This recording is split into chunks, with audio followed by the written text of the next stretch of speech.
amados, o texto de Filipenses, capítulo 1, versículo 29, para nós começarmos a nossa mensagem dessa noite. E o versículo que eu trago à tona neste momento diz o seguinte: pois a vocês foi dado o privilégio de não apenas crer em Cristo, mas também de sofrer por Ele. Em outras traduções, a palavra privilégio é graça. O que Paulo está dizendo é que nos foi dado a graça de não somente crermos em Cristo, de não somente recebermos a Cristo como nosso Senhor, como nosso Salvador, mas também foi nos dado a graça, o privilégio de sofrer por Cristo. Talvez esse não seja o Evangelho que nós estamos acostumados a ouvir, mas esse é o Evangelho que Paulo acreditava e ele escreveu na Epístola aos Filipenses. O sofrimento que você está passando, o sofrimento que eu estou passando, que nós estamos passando, não é a ira de Deus sendo derramada sobre você, é a graça dele superabundando sobre a tua vida. E Paulo entende isso, e ele vai dizer que nós devemos nos alegrar em sofrer por Cristo por três motivos. O primeiro é que Paulo entende que os sofrimentos são compatíveis com a vida cristã. Observe comigo o versículo 12. Quero que saibam, irmãos, que aquilo que me aconteceu, Paulo começa escrevendo dizendo: aquilo que me aconteceu. Eu quero que vocês saibam que aquilo que me aconteceu, aquilo que nos acontece, amados irmãos, são as circunstâncias da vida. Aquilo que nos acontecem são os sofrimentos da vida. Aquilo que nos acontecem são as adversidades do dia a dia, são os problemas diários. E muitas vezes os problemas, as circunstâncias, as adversidades, os sofrimentos têm roubado a nossa alegria em Cristo. Muitas vezes os problemas do dia a dia têm saqueado a nossa alegria. E nós estamos na igreja, e nós estamos servindo a Deus, mas com uma alga de tristeza no rosto, por causa dos problemas, por causa das circunstâncias da vida.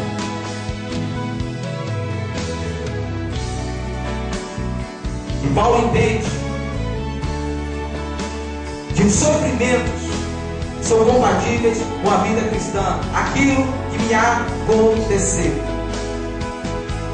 Porque os problemas, amados, porque as adversidades, elas vêm sobre nós todos os dias, quer você queira ou não, quer você deseje ou não, quer você programe ou não, gostando você ou não, agendando você ou não. E muitas vezes os problemas eles vêm sobre a nossa vida, colocam a nossa vida, a nossa família, o nosso casamento de ponta cabeça. Coloca a nossa história no meio do redemoinho, de um transtorno, de um colapso existencial. E as coisas acontecem, amados, muitas vezes,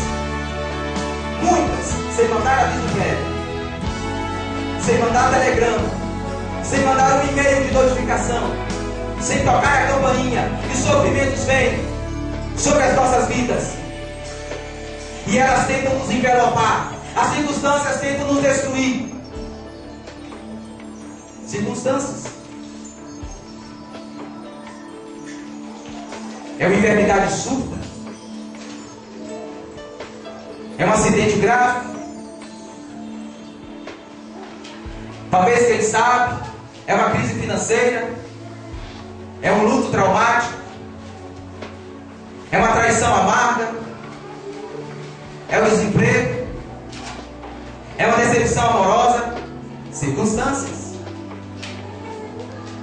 Você vai fazer um exame de rotina e descobre que contraiu uma doença gravíssima.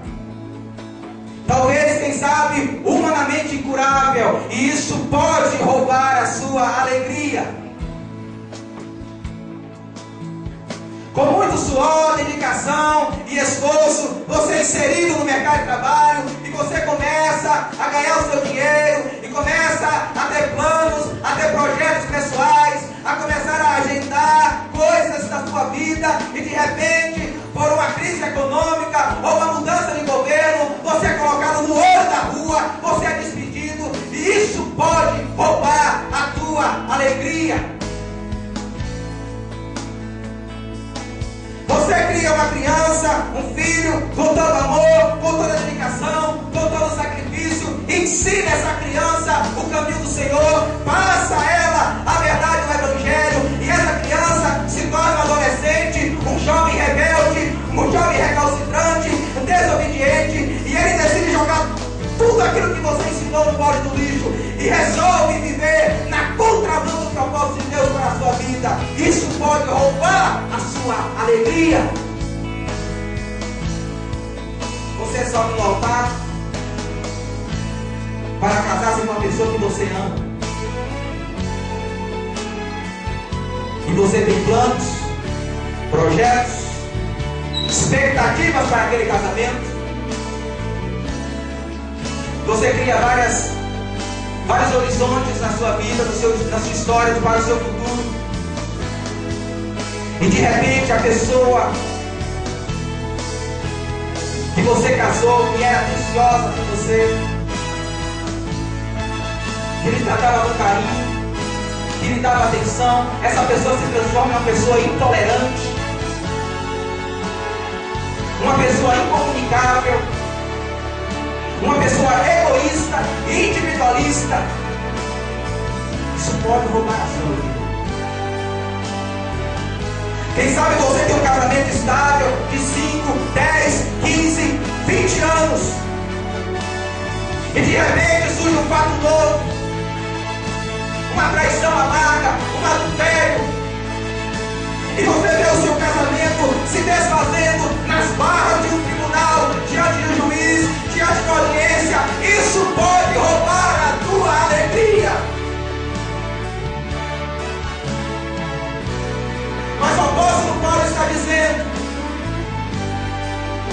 que as coisas que aconteceram a ele não foram capazes de roubar a sua alegria, não foram capazes de tirar o sorriso do seu rosto, porque ele entendia que os sofrimentos são totalmente compatíveis com a vida cristã.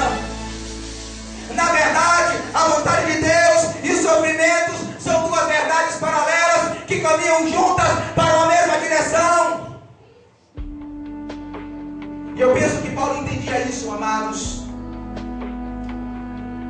Eu penso que esse entendimento veio na vida de Paulo não como produto de uma leitura de um livro de autoajuda, não como produto de uma leitura de um livro de teologia, não por causa da experiência de outros, mas pela sua própria experiência.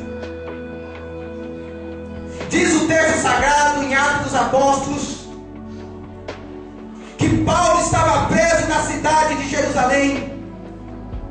Paulo havia entrado naquela cidade para entregar donativos, para entregar ofertas àquele povo, àquela igreja que estava faminta. E quando Paulo pisou o pé na cidade, os judeus caíram sobre ele e o lançaram no chão e iam matá-lo. Mas antes disso, os soldados romanos pegaram o apóstolo e o colocaram no cárcere. Certo dia, o Senhor Jesus Cristo aparece a Paulo e diz: Paulo, tenha coragem, porque assim como você testemunhou a meu respeito aqui na cidade de Jerusalém, importa que você também testemunhe do meu nome na cidade de Roma. Era a vontade de Deus que Paulo testemunhasse do Senhor em Roma. Era a vontade de Deus que Paulo pregasse o Evangelho na capital do império, na cidade de Roma.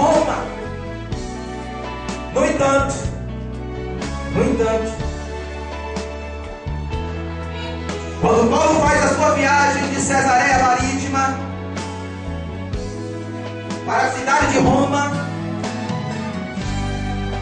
porque Paulo havia apelado para ser julgado na presença de César, na presença de Nero, por entender que essa era a vontade de Deus, por entender que era Deus que estava lhe conduzindo a Roma. Quando Paulo vai nessa viagem, no meio do mar Mediterrâneo, por volta da ilha de Creta, diz a Bíblia que o tempo fecha, nuvens escuras e espessas assumem a posição no céu, de tal forma que eles passaram vários dias sem ver a luz do sol, nem a luz das estrelas. E mais do que isso, uma violenta tempestade começou a assolar o navio em que o apóstolo estava navegando, de tal forma que a proa foi se quebrando, as velas foi se dilacerando, e os marinheiros, preocupados em perder a sua vida, começaram a lançar as cargas do navio em alto mar. E diz Lucas que todos os marinheiros, todos, começaram a orar naquele dia a licença. Talvez a sua vida, o momento que você está passando agora,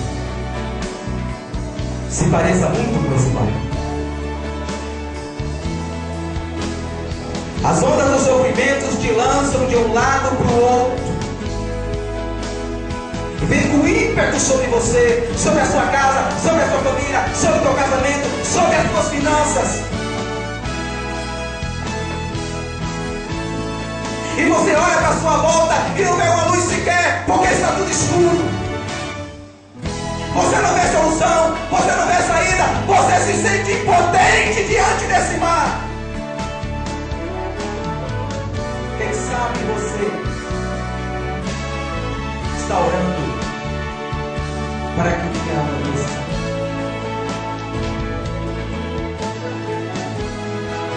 Para que venha uma solução, para que venha uma resposta, para que venha uma luz do alto, do céu, de Deus. Mas o apóstolo Paulo, enquanto os marinheiros estavam desesperados, diz o texto sagrado que Paulo se levanta em meio àquele desespero. E ele diz o seguinte: tenham coragem, porque nenhum de vocês perderá as suas vidas, pois ontem à noite um anjo de Deus apareceu me dizendo: Paulo, não tenha medo, é necessário que você compareça a César. Deus, pela sua graça, deu-me a vida de todos aqueles que estão navegando com você. Eu quero te dizer uma coisa. Assim como foi na vida de Paulo, enquanto Paulo estava na tempestade, enquanto Paulo estava sendo destruído, pressionado por aquelas ondas, por aqueles ventos, Deus estava ali com ele, Deus estava presente na vida dele, Deus estava com suas mãos estendidas na vida dele. Eu quero te dizer uma coisa: talvez você está sendo violentado por essas ondas, talvez a sua vida está sendo chacoalhada por essas ondas, por esses ventos, mas Deus, o Deus Todo-Poderoso, Ele está com você, Ele está com você, Ele está com a sua família, Ele está com o seu casamento. E esse Deus onipotente é o Todo-Poderoso, aquele que fala e as ondas se acalmam, aquele que fala e os ventos cessam, aquele que estende as suas mãos e ninguém pode impedir o agir de Deus na tua vida. Não tenha medo, não tenha medo, diz o Senhor. Não tenha medo, diz o Senhor para você nesta noite. Não importa se você está sozinho, não importa se está tudo escuro, não tenha medo. Deus está te dando graça neste momento.